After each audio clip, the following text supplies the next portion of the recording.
또 한번 해보겠습니다.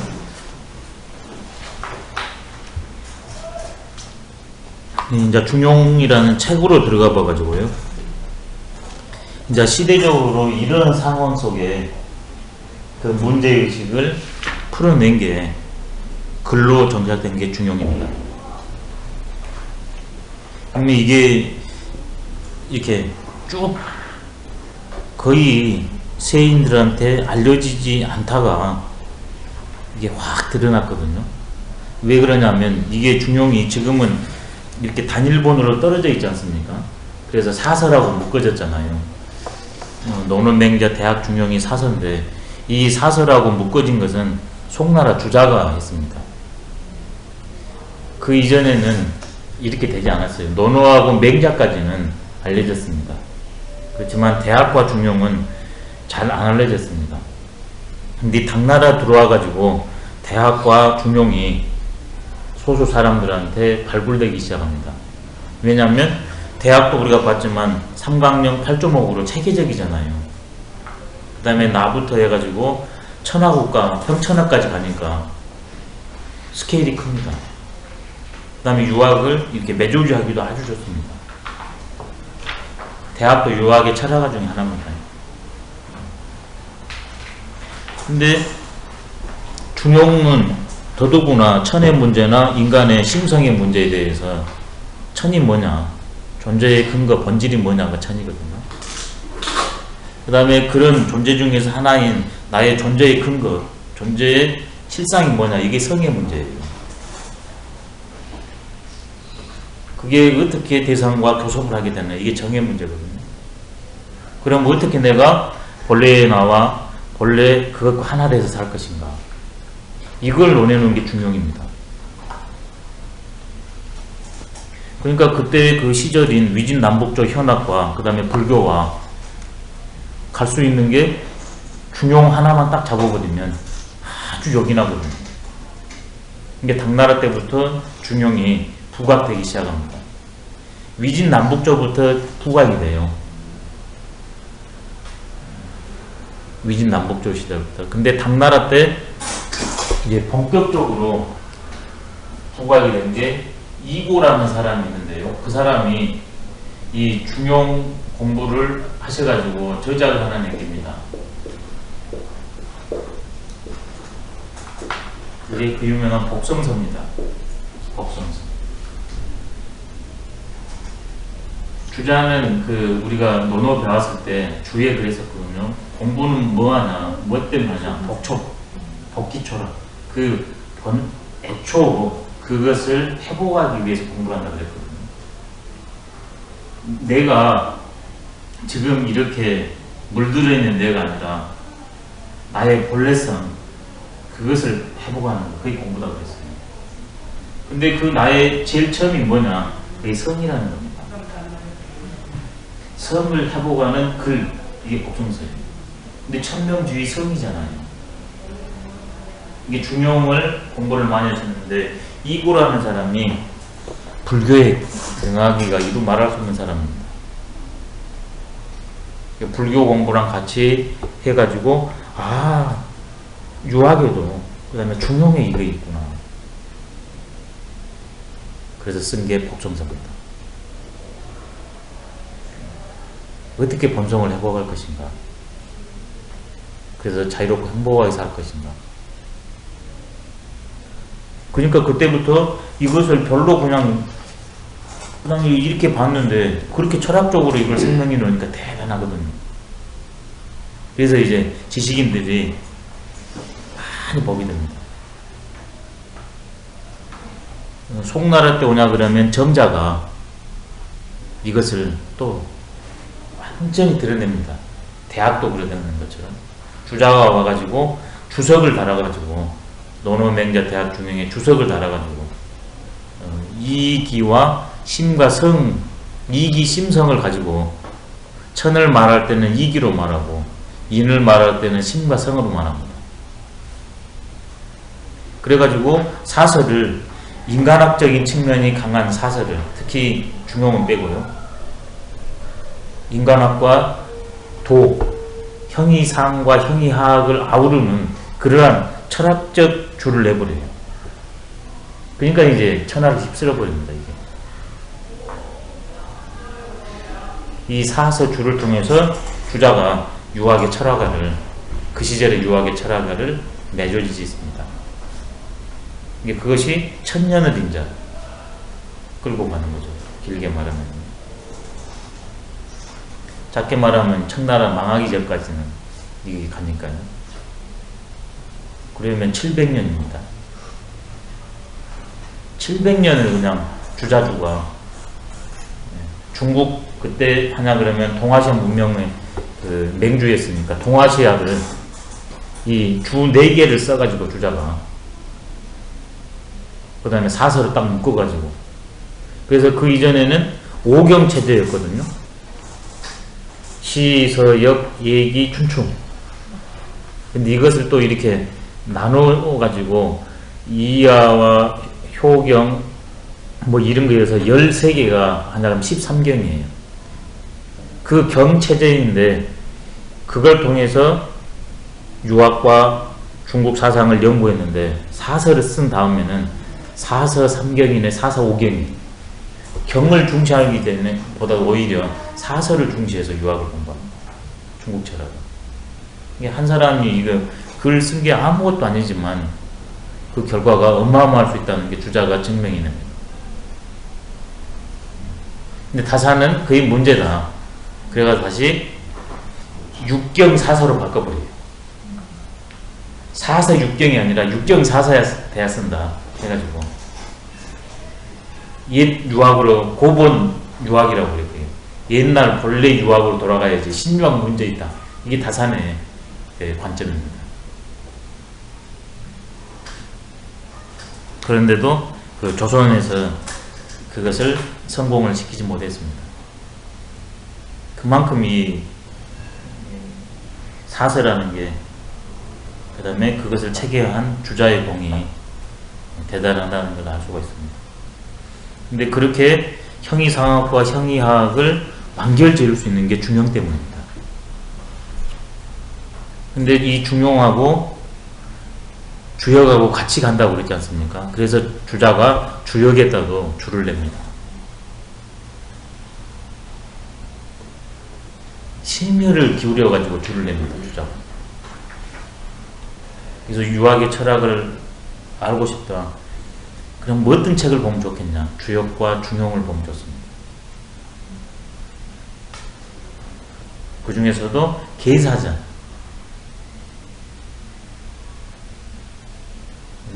보시면 더 수월합니다. 들어가기가. 그래서 중용을 일반적으로 뭐라고 그러냐면 소주역이라고 합니다. 소주역. 작은 주역이다. 왜 그러냐면 첫 번째 내용상으로 글량으로 봤을 때 적습니다. 그 다음에 도를 형이상학, 형이상자 위지도 도를 다루긴 하되 인간의 문제에 더 초점이 되어 있어요. 그래서 주역입니다. 주역은 인간의 문제를 논하되 천도 중심으로 논해져 있어요. 천인에도 같이 있는데 굳이 중용하고 주역을 대별해보자면 천인 합일지도는 똑같은데 강조점이 주역은 조금 더 천의 강조가 있고 주역은 중용은 상대적으로 인의 강조가 되어 있어요. 그래서 소주역이에요. 그래서 저는 나름대로 그래서 용어를 하나 만들었습니다. 저는 제 생각에 소주역인데 그렇죠. 그렇다면 그게 뭘 뜻이냐?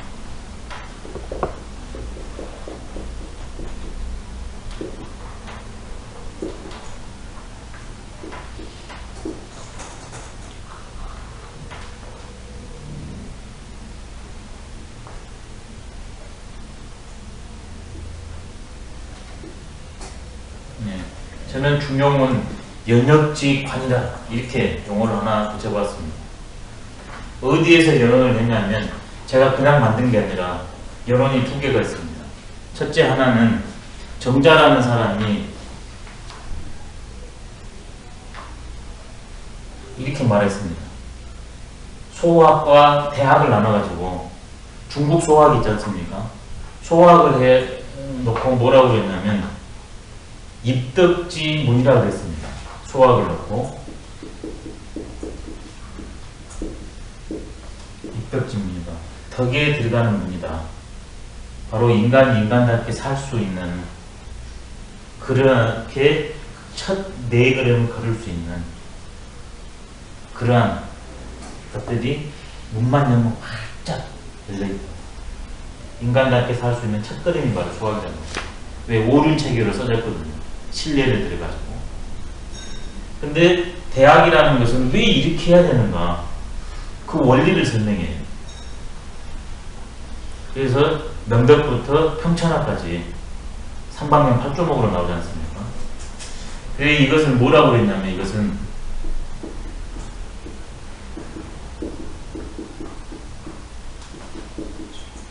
입도지 초정이라고 했습니다. 내용적으로 정리를 한 겁니다. 도, 진리에 들어가는 첫 발자국이다. 첫 걸음이다. 그걸 두고 실제로는 덕으로 이제 실천해야 되죠. 근데 들어가려면 원리가 있어야 되니까. 이게 작은 현상학과 본질학의 차이점입니다. 근데 이것을 제 주역 선생님 중 한 분인 대단 선생님이 야산 이달 선생님이라고 계십니다. 근데 이분이 대학 착강 고정이라는 글이 있습니다. 그 주자가 당신도 착강 고정을 해놓고 참남한 일이잖아요. 경전을 이렇게 착감이 있다고 해가지고 또 글자가 빠졌다고 해가지고 포망장도 하고 순서를 뒤바뀌었으니까, 그러면서 뒷날 분작을 기다린다 이 말을 했거든요. 야산 선생이 그 말을 서문에다 쓰면서 착간이 있다고 그랬는데, 내가 공부를 해보니까 제자들하고 또 깊이 공부를 선학들 공부를 해보니까 아 이렇게 된 것 같아 해가지고 또 순서를 또 바꿔요. 야산 선생이 당신이 봤을 때 순서가 이렇게 되어 있다. 그게 야산 선생의 대학 착간 과정이에요. 대단한 분이죠. 근데 주역의 원리에 입각해가지고 하나는 태극이고 그것이 버려지면 수로는 열에서 끝나거든요. 이 관점으로 해가지고 주역 체계에 맞춰서 착각 모양을 해버려요. 다시. 그러면서 이분이 대학을 뭐라고 말씀하셨냐면 이렇게 말했습니다. 대학을 하격지문이라 이런 말씀을 했어요.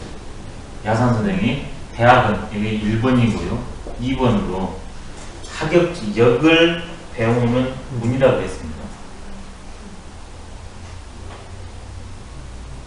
근데 저는 일반적으로 그러면서 이제 중용은 소주역이라고 이렇게 되어 있기 때문에 야산 특별한 말씀은 안 했어요. 근데 저는 이것들에서 그 힌트를 받아서 소주역인데 그걸 좀 더 강조하기 위해서 연역지문이다. 역을 넓힐 연자입니다. 부인할 연자. 역의 세계, 역을 부인하는 그러한 관문이다. 이게 조각조각 떨어져 있거든요. 설명이 있다 해봐요. 근데 중용은 한 문, 이렇게 33장에 싹 들어있으니까 주역을 배운 다음에 그 주역의 세계, 도로 열을 스치고 들여다보 그것을 설명하기 좋은 그러한 관문이다.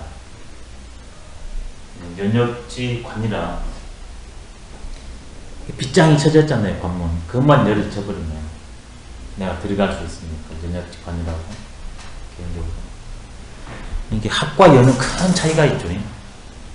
학은 배운 것이고 연이라는 것은 이렇게 해버리니까 내가 확인하는 거거든요. 그 주역의 비밀을, 천과 인의 비밀을 중용에서 확인할 수 있다는 연역지관입니다. 근데 빗장이 질러졌기 때문에 쉽지는 않아요. 빗장을 풀어야 됩니다. 중용의 구성은 33장으로 되어 있습니다. 33장. 그리고 제1장을 경1장이라고 합니다. 경1장. 이것은 공자의 말씀을 그대로 옮겼대요. 대학도 경1장, 전10장이 있잖아요. 경1장은 공자의 말씀을, 그 다음에 전10장은 증자의 말을 증자의 제자들이 적어놨다고 그랬거든요. 그런 것처럼 이 경1장도 이건 공자의 말이다. 이건 성리학자들의 입장이에요. 근데 저는 그걸 취하지 않는 입장입니다. 그렇지만 이 1장에서 바로 유학의 도를 설명했기 때문에 공자의 근본 정신을 해놨다. 이런 것은 가능할지언정 공자의 말이다. 이것까지는 저는 안 가고 싶어요. 공자의 핵심 정신이다. 이건 가능해요. 그렇지만 공자가 이렇게 말을 했다. 이건 다르거든요. 핵심 정신하고 저는 핵심 정신이다. 이렇게만 보고 싶습니다. 그래서 대학에서도 경1장이 중요하다기 여기서도 1장이 굉장히 중요합니다. 완전히 여기에서 압축되게 모든 것을 다 설명을 마쳤습니다. 그래서 경1장만 33장 중에서 1장만 하냐 그러면 나머지는 부연 설명에 불과할 겁니다. 그만큼 이 1장 이야기가 어렵고 들어가는 관문입니다. 이 1장을 통해서 커다란 그림을 그리고 그 그림을 32장부터 33장까지 강론으로 살을 채워가지고 마지막에 1장에서 다시 확인하면 됩니다. 1장, 33장, 1장 이런 식으로 하면 돼요. 1장이 최고, 남은 것들이 용입니다. 공부를 끝내고는 1장에서 체와 용을 잡아버려야 돼요.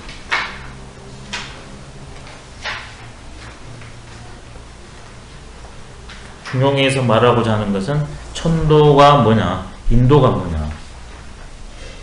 근데 내가 지금 개인적으로, 가정적으로, 사회적으로, 국가적으로 매 순간 일을 만나서 살아야 되거든요. 끊임없는 문제입니다.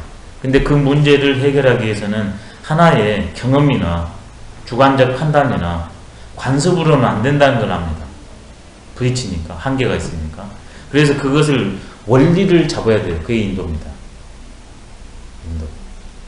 그렇지만 이 도는 인도도 있지만 우리 이는 인간만 사는 게 아니라 지구 속에 삽니다. 공간 속에서. 근데 이 지구는 태양계 속에 살아요.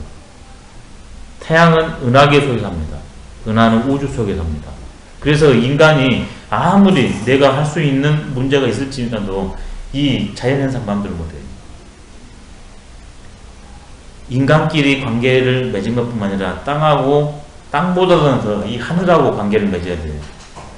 그래서 이 도를 파악하지 못하면 땅은 물론이거니와 나에 대해서도, 인에 대해서도 불과하게 된다는 사실을 알게 됩니다.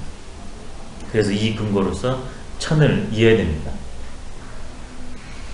그래서 이것이 도로서는 하나인데 역할이 둘이다.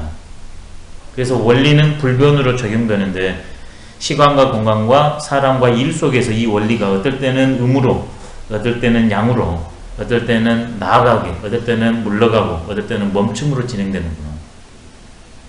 그래서 그 두 개를 변찮는 원리와 변하는 원리를 하나로 묶어내는 게 중요합니다. 천도와 인도를 같이 가는 거예요. 도는 하나인데 관계 속에서 시공간과 사람과 일의 관계 속에서 천도도 있고 인도도 있어요. 변해서는 안 되는 것과 관계 속에서 상황성을 부려야 될 것. 그걸 한마디로 말하면 중용입니다. 그래서 이제 중용 설명을 한번 해볼게요.